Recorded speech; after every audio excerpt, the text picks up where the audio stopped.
Hello बच्चों, स्वागत है आपका अपने गुरुकुल में। तो आज हम बहुत ही इंपॉर्टेंट कॉन्सेप्ट पढ़ने वाले हैं जो कि है ओम्स लॉ। ठीक है। तो सबसे पहले इसका सर्किट डायग्राम देख लो। तो एक सेल से एक रेजिस्टर कनेक्टेड है। अमीटर को हमने कनेक्ट किया है सीरीज में करंट रीड करने के लिए, और वोल्ट मीटर को हमने कनेक्ट किया है पैरेलल में। इसका रीजन भी हम जानेंगे और इसके बारे में एक क्वेश्चन भी आया था सीबीएसई 2023 में शायद। ठीक है। अगर आप अब ध्यान से देखोगे इस वाले को, तो मैं दो चीजें नोट करूंगा, एक तो है वोल्टेज और दूसरा है करंट। ठीक है। मान लो सिर्फ एक ही सेल मैंने कनेक्ट किया है, और मान लो वोल्टेज आ रहा है 1 वोल्ट, मान लो, जिसकी वजह से करंट आ रहा है 1 एम्पियर। जैसे मैं वोल्टेज बढ़ाऊंगा 2 वोल्ट करके, उसके साथ करंट भी बढ़ेगा 2 एम्पियर।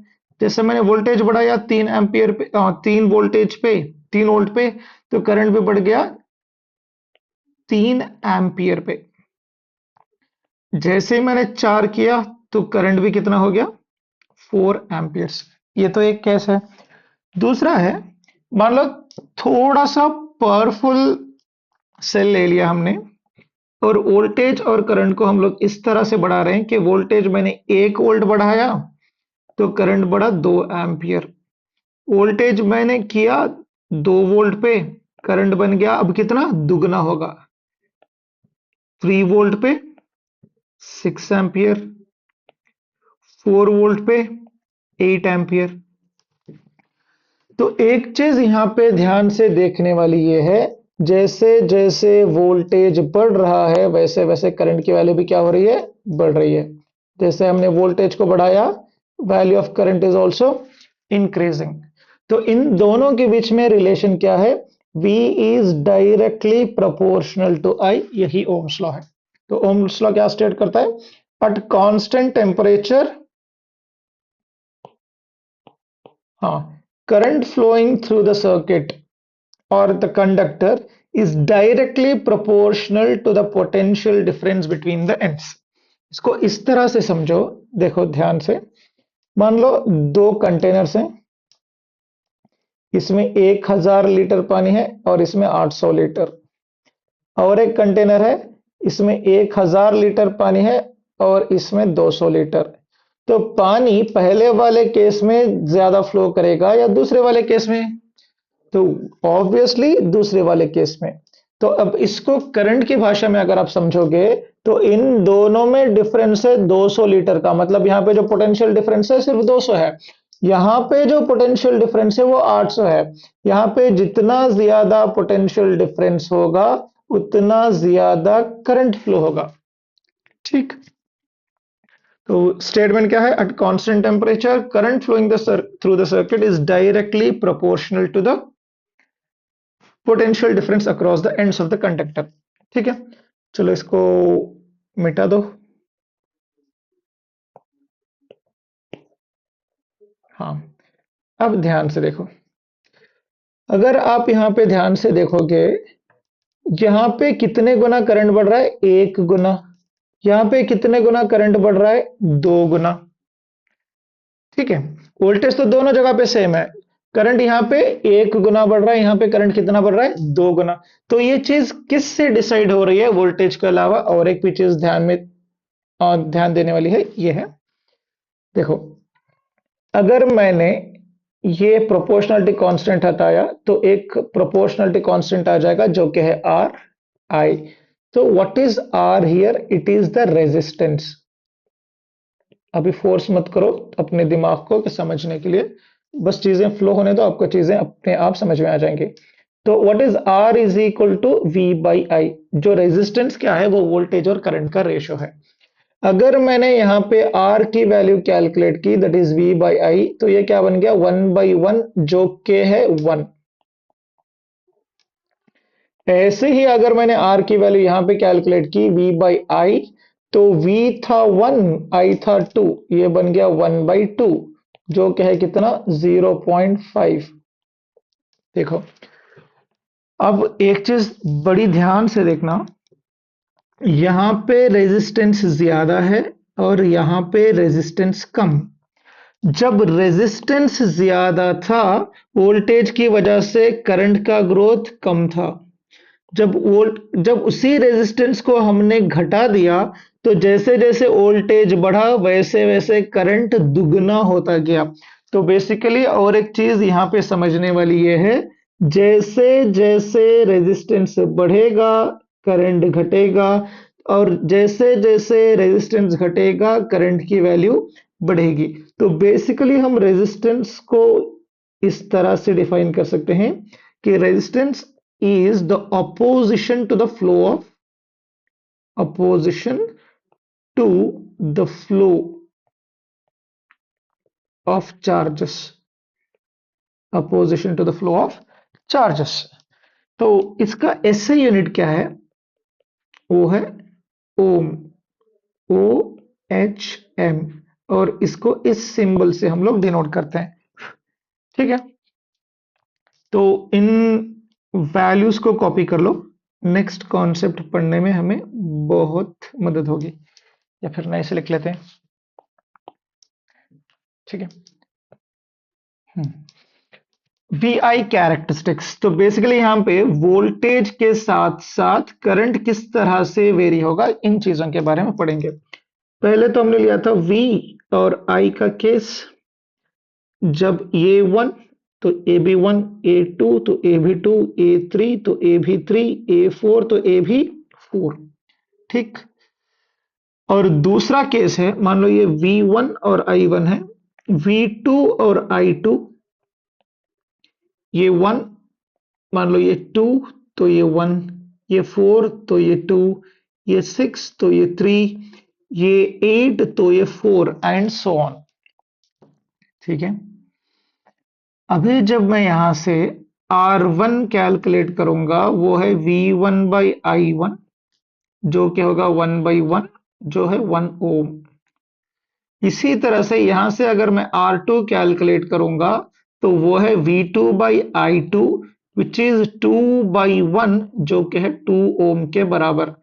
तो ये वाला रेजिस्टेंस ज्यादा है, तो ये वाला कम। अब इनके ग्राफ्स देखते हैं, ध्यान से देखो।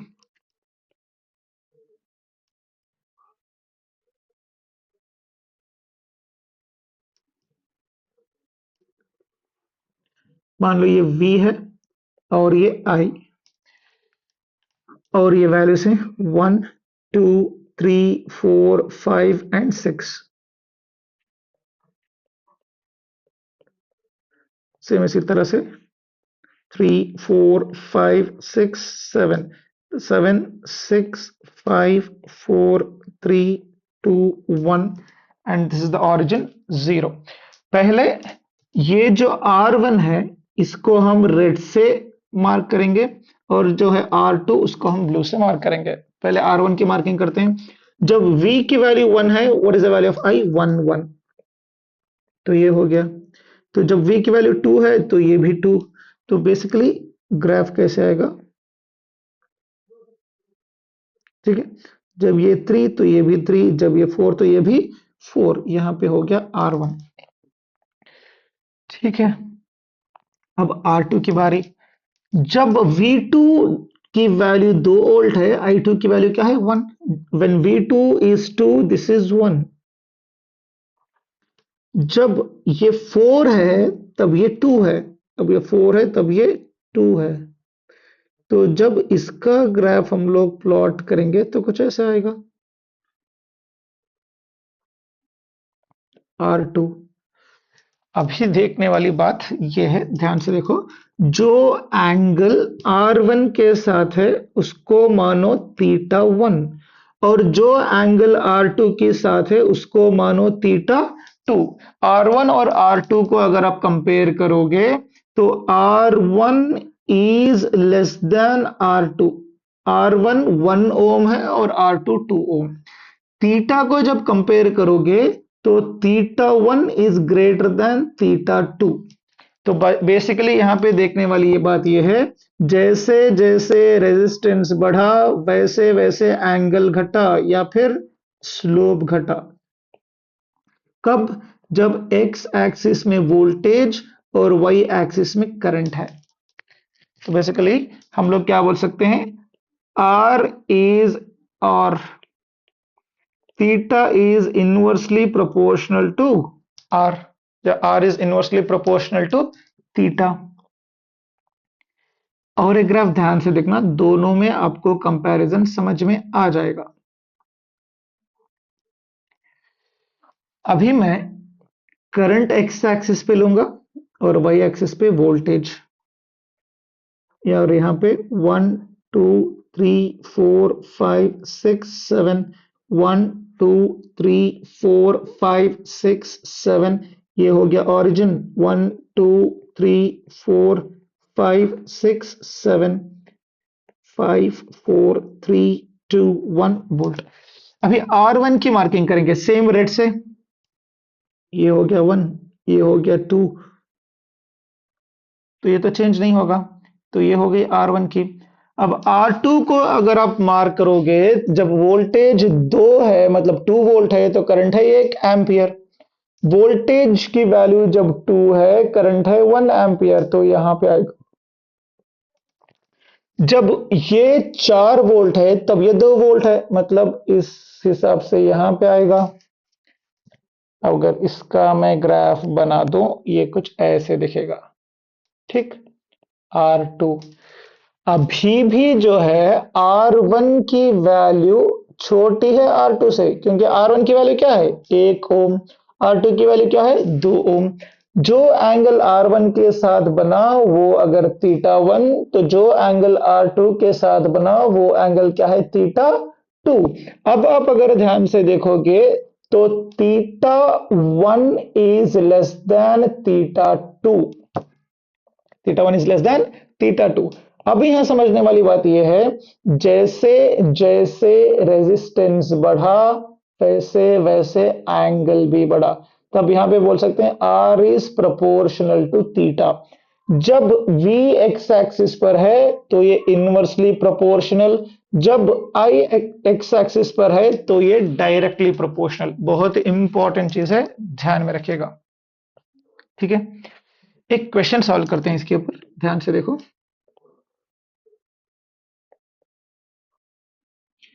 मान लो यहाँ पे V है, यहाँ पे I, और ये वाला ग्राफ है आर एक्स का, और ये वाला ग्राफ है आर वाई का।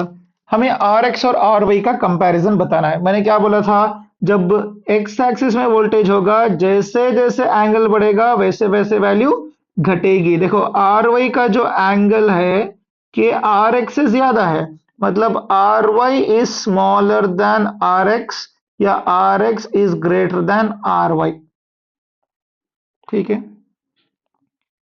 और एक भी देखो, मान लो यहां पे है करंट और यहां पे है वोल्टेज, और दो स्लोप्स में ड्रॉ कर रहा हूं, एक है आर पी के लिए और एक आर क्यू के लिए। अब मुझे ये बताना है, जब एक्स एक्सिस में करंट होगा, जैसे जैसे एंगल बढ़ा वैसे वैसे रेजिस्टेंस भी बढ़ा, मतलब R Q is greater than R P, या फिर R P is lesser than R Q. क्यों? आर क्यू के लिए जो एंगल क्यू है ये वाला ज्यादा है और एंगल पी इज लेस। जब बेस में या फिर एक्स एक्सिस में करंट होगा, जैसे जैसे एंगल बढ़ेगा वैसे वैसे रेजिस्टेंस बढ़ेगा। यहां पे जैसे जैसे एंगल बढ़ेगा वैसे वैसे रेजिस्टेंस घटेगा। तो बेसिकली हमने ओम्स लॉ में पढ़ा, V is proportional to I, मतलब जैसे जैसे वोल्टेज बढ़ा वैसे वैसे करंट भी बढ़ा, तो फिर जैसे जैसे वोल्टेज घटा वैसे वैसे करंट भी घट जाएगा। तो इसके ऊपर बहुत सालों से रिपीटेडली क्वेश्चंस आ रहे हैं, 2020, 21, 22, 23, 24, 5 सालों तक रिपीटेड क्वेश्चंस ओम्स लॉ पे। तो एक पहला क्वेश्चन है, let the resistance of an electrical device remains constant while the potential difference across the two ends decreases to 1/4। तो पोटेंशियल डिफरेंस कितना हो रहा है, V बन गया V/4। What change will occur in the current through it. अगर voltage घटा तो करंट क्या होगा, घटेगा। वोल्टेज 1/4 हो गया, मतलब 1/4 हो गया, तो करंट भी क्या होगा 1/4 ही होगा। State the law which helps us in solving the above stated question.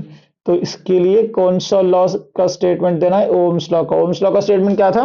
Eight constant temperature current flowing through the conductor is directly proportional to the potential difference across the ends of the conductor। अगला question देखो, the potential of difference across the two ends of a circuit component decrease to 1/3। यहाँ पे potential जो decrease हो रहा है 1/3 मतलब 1/3।